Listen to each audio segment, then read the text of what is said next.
Are your local favorites as nutritious as they are delicious?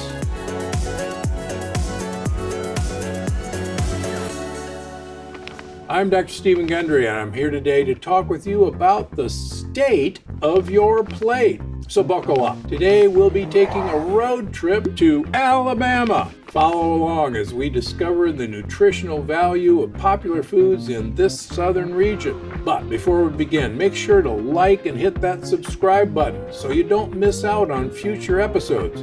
Your state could be the next. I'm curious, have you ever been to Alabama?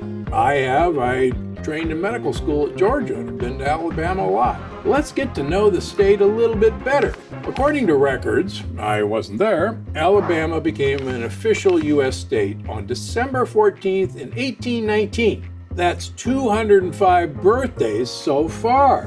Talk about a lot of candles. And for all the sports fans out there, did you know that Alabama hosts the oldest professional baseball park in the U.S.? That's right, Rickwood Field opened in 1910, and you could catch baseball legends like Babe Ruth, Reggie Jackson, and Ted Williams stepping up to the plate at this historic park. Lastly, here's a fun invention that came out of Alabama that most of us have used at some point in our lives. Windshield wipers. So, the next time you're out driving in the rain and you reach for your windshield wipers, you can thank Alabama inventor Mary Anderson for her helpful contribution to society. Now that we know a little bit more about Alabama, let's see how some favored dishes in the state rate in the eyes of nutrition and overall gut health. First up, we have fried green tomato. This dish is often enjoyed as an appetizer or a side. Now, you may be asking, how does one find green tomatoes? Well, you can actually track them down in a garden or a farmer's market, as they aren't commonly sold in grocery stores. They are technically unripe tomatoes and tend to have a tangy flavor housed inside a crispy breading that is fried. The outside coating typically consists of breadcrumbs, pepper, salt, smoked paprika, and onion powder, and it's common to see it paired with a dipping sauce, such as ranch dressing. While tasty, this dish is loaded with lectins that can be harmful to your gut. In fact, if you really wanted to have the perfect lectin-containing food, this might be it. The bread, which contains wheat, tomatoes, which are loaded with lectins, and really bad ranch dressing, which is usually omega-6 fats and sugar.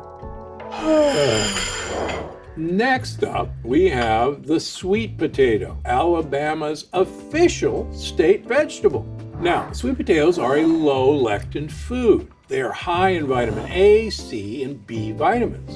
And dark-colored sweet potatoes, like the rich orange kind or the Japanese purple ones, are loaded with polyphenols. Now, there are a few ways to prepare a sweet potato. Many people enjoy ordering them as a side of fries.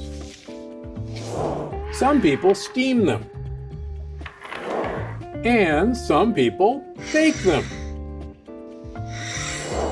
The best way to prepare sweet potatoes is to cook them, chill them, and then eat them. So why do you cook them, cool them, and then reheat them? Sweet potatoes, if you do that to them, become more heavily concentrated in resistant starches. Resistant starches, like the name says, are resistant to digestion. And so more of the starch molecules are available for your gut bacteria to eat. And that's actually the whole purpose of these starchy vegetables. Cook it, cool it, then heat again to enjoy.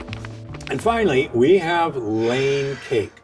While many variations of Lane cake exist, this dessert's main ingredient include eggs, flour, sugar, candied fruit, raisins, pecans, coconut, and bourbon. Emphasis on the bourbon. The Lane cake recipe was born in Clayton, Alabama, by Emma Rylander Lane in the 1890s. Feeling strongly about her dessert, Emma entered her recipe into a competition at the county fair in Columbus, Georgia. Well, her instincts were right. She won first prize. As a result, Emma named her dessert Prize Cake. She eventually switched the name to Lane Cake before publishing the recipe book, thanks to a friend's suggestion. And the dessert continues to show up at receptions, holiday dinners, and wedding showers.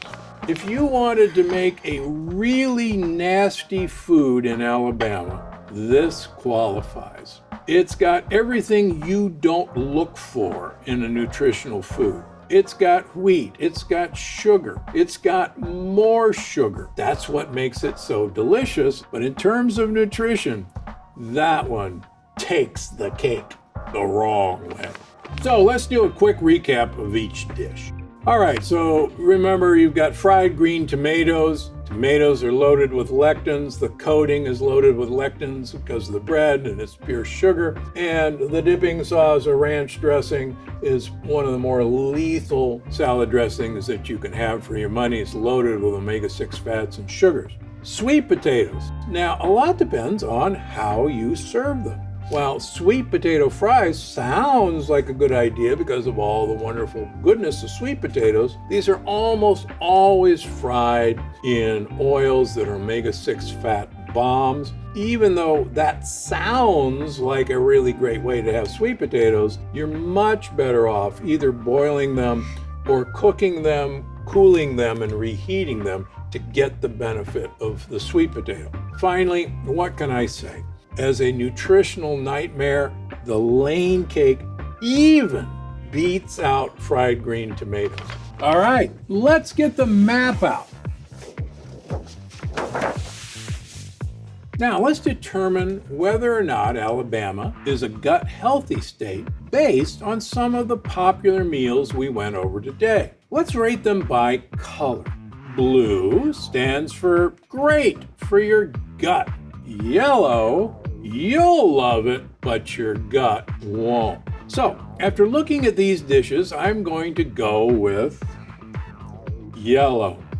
Sadly, this state food, for the most part, is bad for your gut. But I'm going to give Alabama a little consolation prize as long as they promise not to use sweet potato fries, but to bake their sweet potatoes, cool them, and eat them. A little corner of Alabama gets some blue, but sadly, it's mostly yellow. Unfortunately, Alabama, your food is delicious, but not the most nutritious for your gut. And that's my take on the state of your plate for Alabama. Join me next time, where I'll review 3 popular dishes from a new state and rate it if it's good for your gut. I'll give you a hint for the next one we're going to cover. This state has more than 130 volcanoes. Any guesses? Be sure to comment below. I'm Dr. Stephen Gundry. Thank you for watching. Now it's time to hit the road for our next destination. See you there.